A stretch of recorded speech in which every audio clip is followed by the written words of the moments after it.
Well, welcome back to Focus Today, and boy, what an honor to have with us today Michael Reagan. I'm sure you've heard that name, obviously, and it's been a long time since I've had a chance to talk to him. He is certainly the son of the former President Ronald Reagan. He's the author of quite a few books, and the one that you may want to pick up and take a look at is Lessons My Father Taught Me. It really is an insightful book. You may want to take time to read that. He's a popular national speaker and radio host. And he's the founder and the chairman of the Reagan Group, LLC. And by the way, one of the best places to communicate with him will be the ReaganLegacyFoundation.org. Good to see you, Michael. It's been a long time. How are you, friend? I'm great. Good to see you again. Yeah, good to see you. Well, listen, a lot going on. Hey, I never really got a chance to talk to you through this exciting election cycle. What do you think so far? It's certainly different, isn't it? Well, I know that you at the beginning, you weren't too fond of Mr. Trump, but he's going to be the president. He is putting together his cabinet. And what do you think of some of the cabinet choices so far? I think the cabinet choices are fine. I tweeted the other day at Reagan World, my Twitter account, that he's not putting together a cabinet. He's putting together a board of directors. That's what business people do. They put together boards of directors. And that's exactly, I think, what you're seeing as we watch Capitol Hill and the interviews and all the statements being made and what have you. And I'm happy with his choices. You know, we'll find out if we're going to be ultimately happy with him, depending on how the Trump presidency, in fact, goes. If it doesn't go well, everybody's going to find someone to blame at that point in time. But right now, you got to give Trump his due. As Barack Obama said many, many years ago, elections have consequences that he had won. Get used to it. Well, Trump has won now. Elections have consequences. Let Trump have his due. Do you think that it reflected a mood of the country?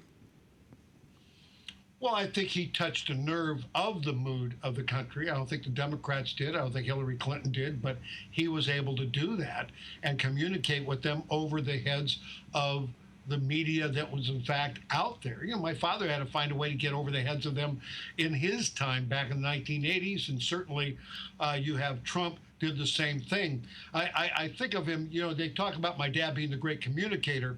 I think of Trump as a great tweeticator because that's certainly what he has become every single day. Everybody wakes up every morning and say, what has he tweeted about now? Right. And the press can't get used to it. They don't know what to do because they're not driving the agenda. Does that make you nervous that he's tweeting? Well, it'll make me nervous if he, nuclear war in 140 characters or less.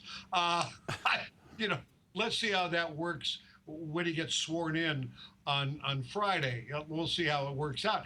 But this is the way he stays in touch with his constituents that are out there. And I don't think that's really a bad idea. You know, it did make him the president of the United States or president-elect. A couple of things that are familiar. Your father dealt with cyber problems and cyber attacks, and that certainly is out on the news today. It's a big issue. Any similarities from your point of view? Well, I mean, this is not new news. I mean, you have the Russians have been trying to get into our stuff for years. People forget years ago we were building an embassy in Russia and we had to tear the embassy down because the Russians were building the embassy with everything on the planet in it to listen to everything that, in fact, we were doing. This is not new news, but it's interesting to see how people handle it. And people need to go back and say, wait a minute, did Ronald Reagan ever face this? And yeah, he did.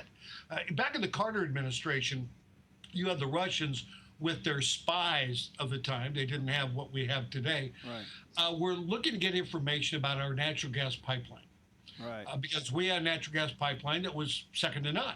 And they wanted to build the natural gas pipeline in Siberia. And they felt the only way that they could build it correctly was to steal from us the technology that we were using for our natural gas pipeline. Well, Carter didn't do anything about it. My father found out what they were doing. So I met with the CIA. He said, what can we do? And so the CIA came up with a program. And within the program, they put what they called a logic bomb. Right. Now, this logic bomb, if it was stolen by the Soviets, would in fact do 10 million revolutions. That way the Soviets would believe, hey, this is working. This is great. What we stole from the Americans is absolutely terrific. And so that's what they did. They stole it. 10 million revolutions. Everything was great. They're happy. On the 10 millionth and one revolution, the logic bomb asked the natural gas pipeline in Siberia, Russia's pipeline, to do a high pressure test. We thought it was just going to make it leak. We didn't realize it was such a shabby pipeline that there would be a horrific explosion that would actually be seen by our satellites from outer space. And that's what we did back in 1982. That's how Ronald Reagan handled it. He didn't do a press conference, announced he was going to do something. They just came up with the plan, and the Russians fell into it. So, Michael, that's highlighted in a book called The Writer, a dark thriller. So it's pretty accurate from your point of view? Oh, yeah, absolutely right. There was a movie made, Live Free and Die, whatever it was, Live Free and Die Hard, I think is what it was. And they depicted a similar event within that movie, but it was gotten from what happened back in 1982. And it was a great plan, and it absolutely worked. And the Russians learned a big lesson in 1982. Okay, so that leads to Russian hacking not only into the election cycle, but also into the DNC. What's your take on all that? Well, I laugh. I wrote an op-ed piece for Newsmax on that, and it's gone out everywhere. And it's interesting. I'm going to tell you about it, but it's interesting that with all the talk about the Russians trying to make the elections go Donald Trump's way, that in fact they were on Donald Trump's side, they were against Hillary. My God, how can this happen? We've got to do something about it. We're going to do everything we can against the Russians. I'm saying to myself, I said, I write this article, but I can't get on CNN, can't get on any of the major stations with what I put out there. And what I put out there was very simply this, that, back in the day, back in 1979, Ted Kennedy wanted to wrestle the nomination away from Jimmy Carter. Went to Senator John Tunney of California, here in California. And he asked John Tunney to get hold of the KGB and meet with the KGB. And let the KGB know that Ted Kennedy would take the position of the Soviets in Afghanistan, that they had the right to be in Afghanistan, while Carter was against the Soviets being in Afghanistan, and that he would make a statement on that basis. And by the way, Ted Kennedy did. The KGB got the information from Senator John Tunney, but they didn't do anything to embarrass or do anything to hurt Jimmy Carter's chances to wrestle the nomination away. And Jimmy Carter got the nomination of the party. Okay, we go now into 1980 election campaign. Right. Jimmy Carter goes to Arm & Hammer, a great billionaire industrialist. Right. And he asked him to go to Washington and meet with Dobrynin, who's the Russian ambassador to the United States, and work with Dobrynin to see if they can get the Soviet Union to, in fact, let some of the refuseniks go. That way, Carter could take claim to helping the Jews go back to Israel, and that would help him with the Jewish vote in certain areas of the country that might garner him enough votes in those states to wrestle the election away from Ronald Reagan. Well, the Russians didn't let any of the refuseniks go, so that didn't work out. So now we go to 1984. My father's doing a military buildup, a weapons buildup, if you will. Jimmy Carter and Tip O'Neill go to Dobrynin, and they asked Dobrynin to, in fact, do something to embarrass Reagan, because the fact is Reagan was a warmonger. He could start World War III, and it'd be in Russia's best interest to do something to embarrass him so much that Reagan would lose to Walter Mondale in 1984 election. Well, the Russians didn't do anything. Of course, my father won the election. So I really kind of chuckle with where the Democrats are with this one, with the hacking and so on and so forth, because in 1980 and 79, when we didn't have all this intelligence way of gathering it, the Democrats were just going and knocking on doors and saying, would you help us defeat the Republican? So the Democrats have been trying to defeat, conservatives forever. In fact, enlisting the help in the Cold War of the Soviet Union back in 1980. And you cannot get an interview. I can't get an interview on CNN, ABC, NBC, CBS, nobody with this story. I can't even get them to put me on and yell and scream at me that it's fake news because it is. That's interesting. Why do you think that's the case? Why would they boycott something as obvious as this? Yeah, because it's not in their agenda. If I want to talk badly about Trump, if I want to talk badly about the Republicans, if I want to diss, somebody that they don't like, oh my gosh, I can get on tomorrow afternoon. I can be on all day. Yeah. With this kind of stuff. But as soon as I tell a factual story that equates to what's going on today and what was happening and what we did back in 1980s, they don't want to hear about it. They just don't want to hear about it at all. Part of the DNC problem, they were just wide open. They had no security. At least over on the Republican side, they saw the possibility and they set up some safeguards. But on the Democratic side, it looks like they were just wide open for business. And what's interesting is you go back to 2008 and 2012. The fact is the Democrats were head and shoulders ahead of Republicans when it came to cell phones and all these things. And all of a sudden they went to sleep, and the Republicans went to work to say we need to change this whole dynamic. And they certainly did. And Reince Priebus deserves much applause and, of course, got moved forward because of it. All right, let me take a quick break here, Michael, and we'll come back because I want to get your opinion on this whole subject of fake news, media bias, and those kinds of things. We're talking to Michael Reagan, yes, the son of the former President Ronald Reagan. You can go to ReaganLegacyFoundation.org and check out a lot of things there. MichaelEReagan.com is also a website, and look for his book. I think you'll find it to be a very uplifting read. Lessons My Father Taught Me by Michael Reagan. We'll be right back. Welcome back to Focus Today, and we're delighted to have with us Michael Reagan, son of the former President Ronald Reagan, and he also heads up the Reagan Group, LLC. There's a couple of places you can correspond with him, but check out the book, Lessons My Father Taught Me. It's a great read, and one of the great websites is ReaganLegacyFoundation.org.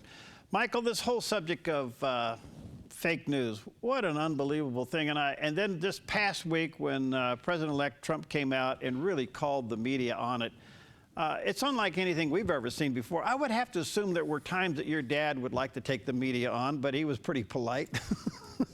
Yeah, well, he was pretty polite. He has Sam Donaldson. In fact, Sam Donaldson is going to be the guest at the Reagan Foundation at the library on February 6th, my father's birthday. He'll be the head speaker up there at the library on February 6th.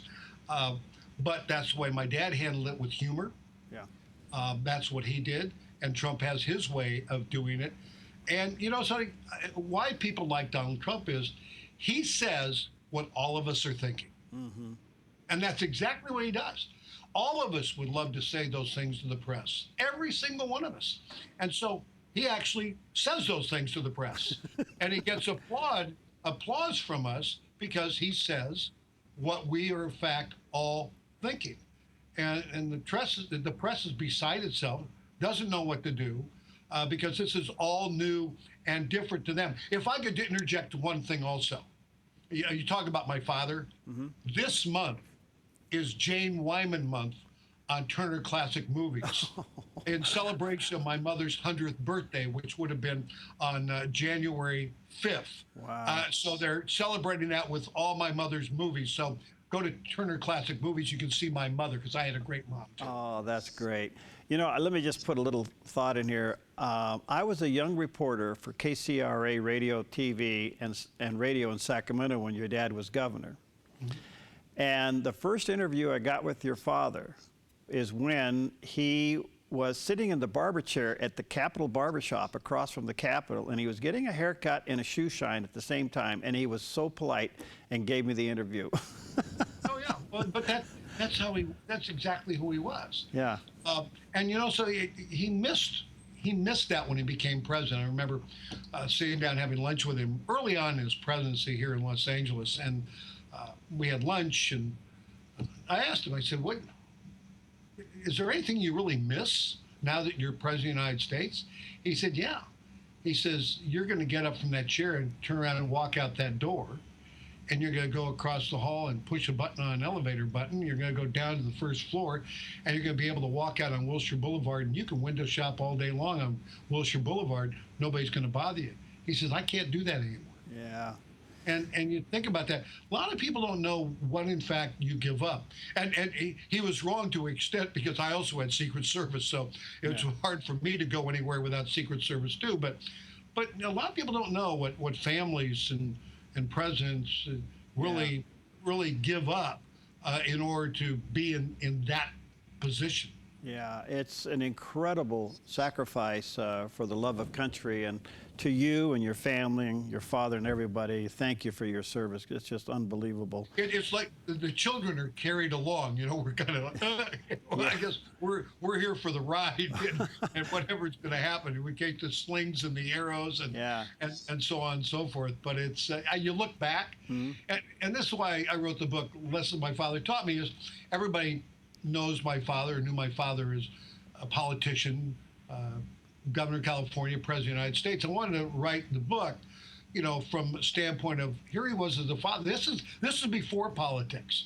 This is those rides out to the ranch on any given Saturday, listening to him sing to me the anthems of the Air Force and the Army and the Navy and the Marine Corps, and telling me about America and telling me about the past and the future and how he saw it. And so I thought, I need to share those stories so they don't think Ronald Reagan just came about when he became governor or president, that he was always, as my sister and I used to refer to my father, he was always the Boy Scout, and running for president was just his way of going for his own Eagle Badge. Wow, that's beautifully said. Michael, what do you think your dad would think of Hollywood's response to politics today?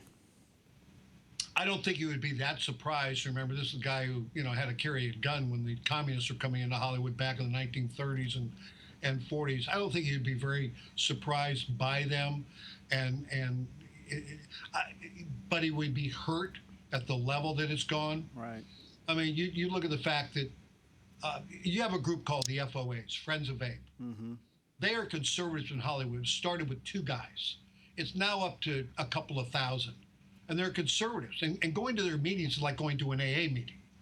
They basically say, hi, I'm Bob. I've been a conservative for 20 years. Hi, Bob. But you have conservatives who can't come out. I mean, it's really, if you're gay, you can come out. If you're transgendered, boy, you can come out. If you're liberal, you can come out. But if you're a conservative in Hollywood, you better stay in the closet or you'll never work in this town again. Unless you were such a huge star that it doesn't matter. But if you're somebody on the way up who's trying to get ahead, who's trying to make a career, you have to stay in the closet. You can't talk about your political leanings.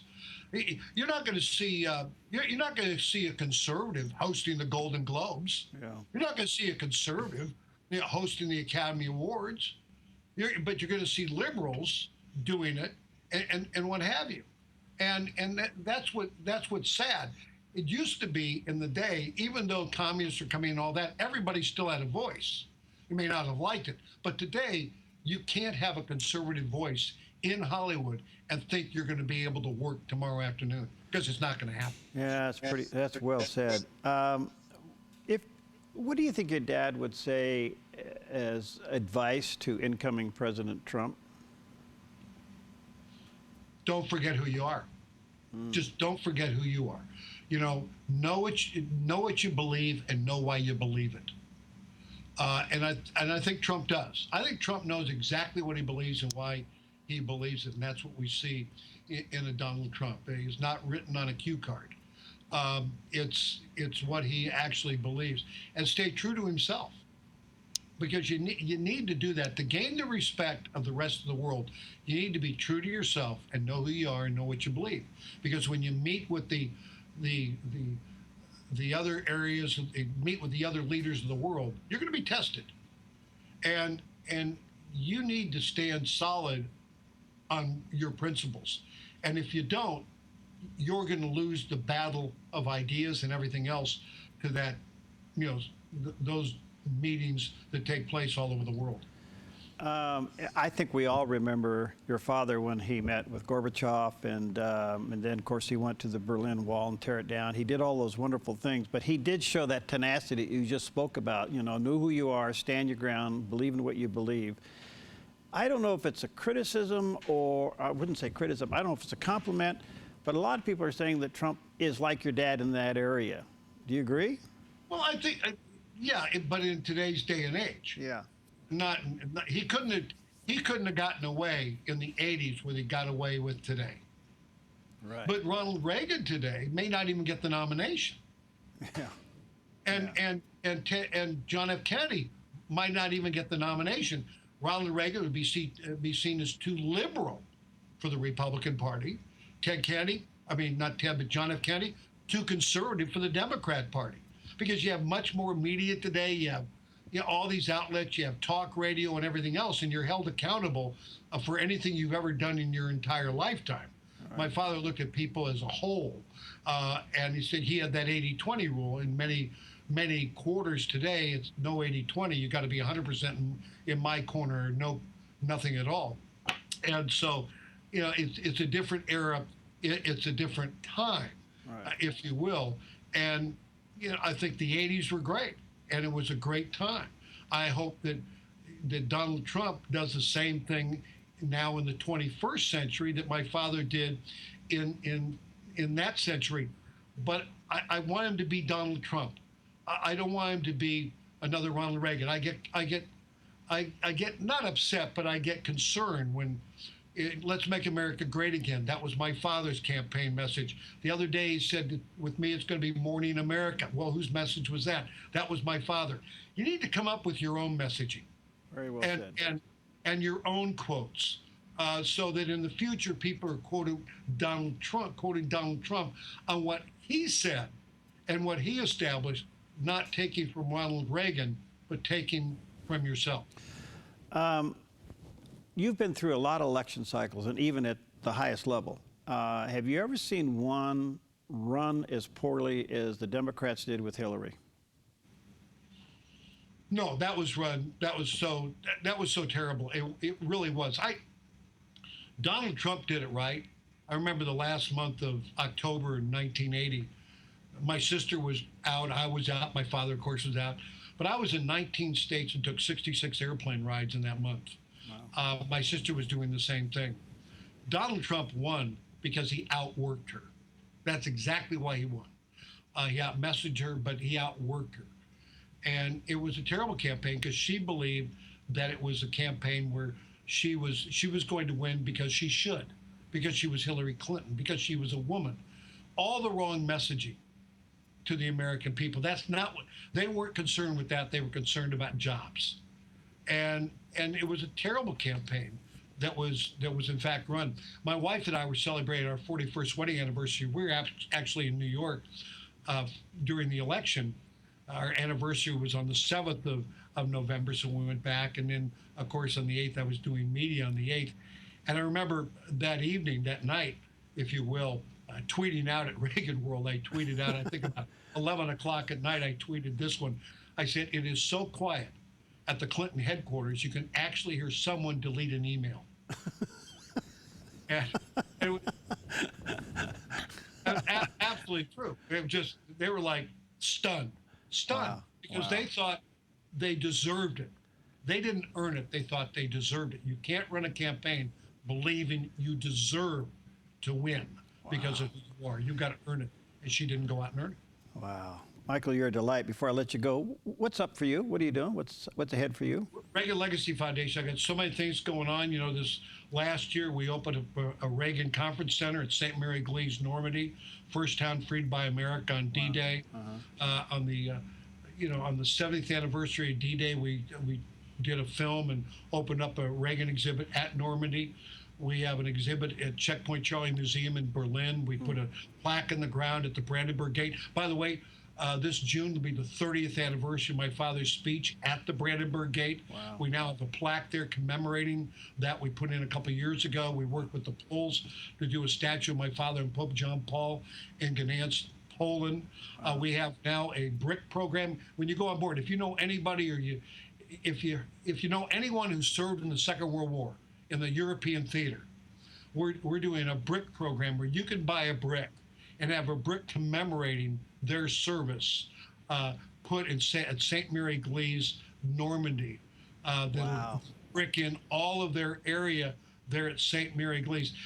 St. Mary Glees is the 101st and 82nd Airborne, where they came together and basically freed France is what they did. Yeah. And it is unbelievable. That's where all the paratroopers are going.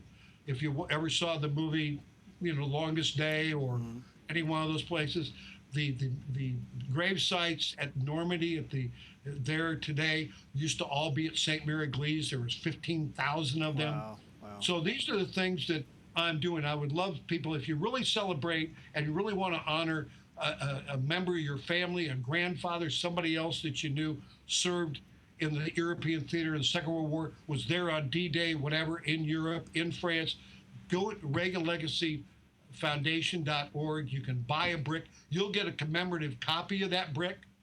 And I think every 100 that we sell, we lay the bricks at Normandy, and then we send you a copy of that brick, so you have a commemorative brick of your own. We just produced a 50-minute film on D-Day around my father and D-Day and the importance of that. I think it's going to be on the Military Channel in April. So that's what I'm doing, other than going out and speaking all over the country and literally all over the world. So I'm happy. I have a brand new grandfather. My granddaughter just turned 1 on the 2nd of January. Little Marilyn Page. So. Well, your job is to sugar them up and send them home. Oh yeah, so I'm a great Marilyn Page. She's named after Marilyn Monroe, and Page, the diva cage fighter. What can I tell you? Well, what can I say? Michael, you're a delight. Thank you, my friend. Thanks for what you do. And let's connect again soon. ReaganLegacyFoundation.org. And also get a copy of this book. I think you'll find it to be fascinating. Lessons My Father Taught Me by Michael Reagan. God bless you, my friend. Thank you, sir. Talk to you soon. God bless you. Bye-bye.